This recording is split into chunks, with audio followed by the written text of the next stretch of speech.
Hello everyone, welcome once again to LV Amor Vlog. Salamat kaayo sa inyong suporta nga pakita, no? So thank you so much for subscribing and liking each video. So today I'm going to share with you lain-lain nga pamaagi or lain-lain nga klase sa vertigo or kanang paglipong-lipong. So atong sugdan na aron dili kita malangan, no? Matud pa sa usa ka doktor nga espesyalista gikana siya sa vertigo. Mingon po siya daghang klase or lain-lain ang klase sa vertigo. Una ni ana mao kanang kun gutumon kita malipong usab kita, bubati kita kalipong, so ang solution ana mukaon aron mawala ang lipong, no? So usa ka na ang lain pang hinungdan nga nung malipong ang tawo kana bitang usa ka taog taas nga lugar or taas nga building or muangat og bungtod, malipong usab kita ni ana. So ang angay buhaton matud pa niya manaog aron mawala ang lipong. Mao kana giingon man tingali og altrophobia.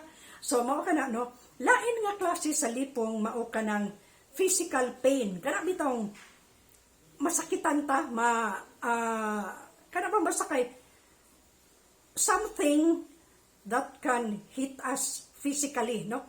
Pareho sa ako na fracture ang ako ang left leg, nalipong gyud ko. Nabali ang akong tiil, no? So nalipong usab. So ang maayo ana, well, moadto hospital. Aron maulian ang kalipong, no, maoperahan or whatever. And then lain nga klase sa pagkalipong mao kana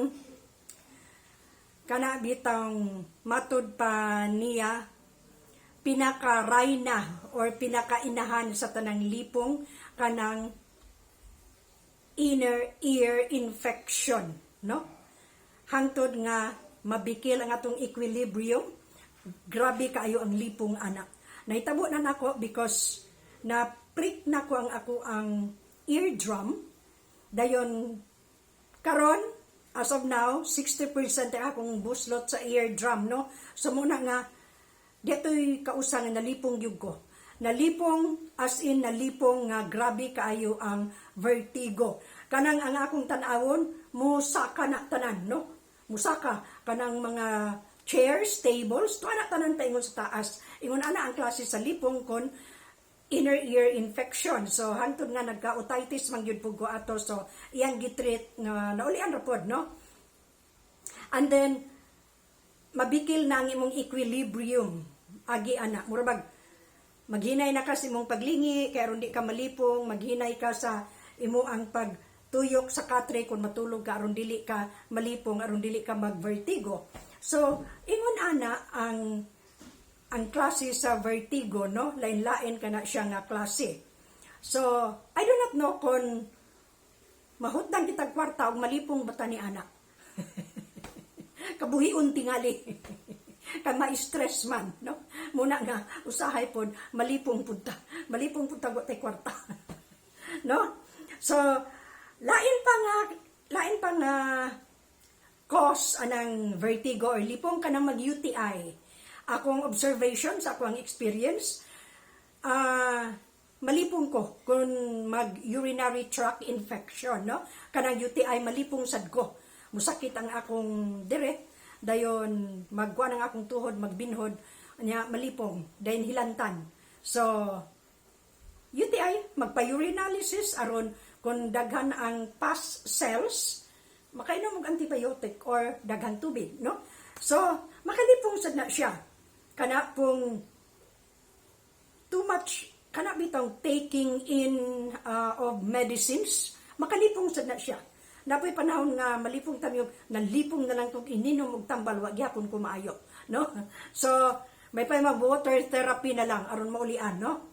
So mao kana ang lain nga klase sa kanang lipong or vertigo. Nayo bang tao malipong kung makakitag dugo, di ba? Kanang sa aksidente, kung makakita og dugo, malipong gayon. So ingon po ni ana ang bation, no?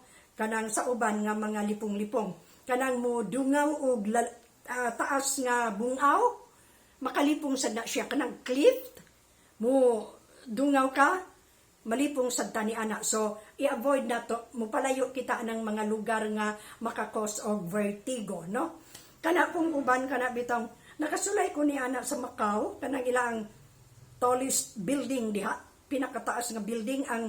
Ang last story ni ana ang salog glass nga makita ang kinaubsan, malipong sad ko. So hing atras ko, hing hangad dragi ko, wag ko magtanaw sa akong gilakwan because malipong ko, no? Kabuhion ko nga magtanaw. So ingon ana pod, no? Daghan ang effects kung nganong malipong kita. Pero ang root cause ana atong tanaw no unsay nakapalipong, so mupalayo ta atong i-solve kana, no? So kung menstrual period po kita, ako malipong po ko. So, ingon na kanang dysmenorrhea, makalipong sa na siya. So, inigwala na sa menstrual period, mawala na sa siya. So, mao katong mga palangga, ang akong mga pinangga ng mga anak online. This is your nanay, your tita, your ate, Lou. Nag-share na usab sa lain nga mga balatian kanang gitawag na to vertigo or kanang lipong-lipong kauban sa kabuhi. So, mao na lang kana ang ato karon nga episode. Have a good and godly day everyone, and please like and subscribe. No? Tabangin yung nanay. Please support by liking. Hit the icon like and please subscribe if you like the content of this video. So, please remember, if the goings get rough and tough and difficult, whatever, look unto Jesus, the author and finisher of our faith. He loves us so much that He promised He will never leave us nor forsake us. God is love, remember that. So, this is your tita, your nana, your ate, signing off. Bye-bye, hangtod sa sunod natong panagkulo ka bildo.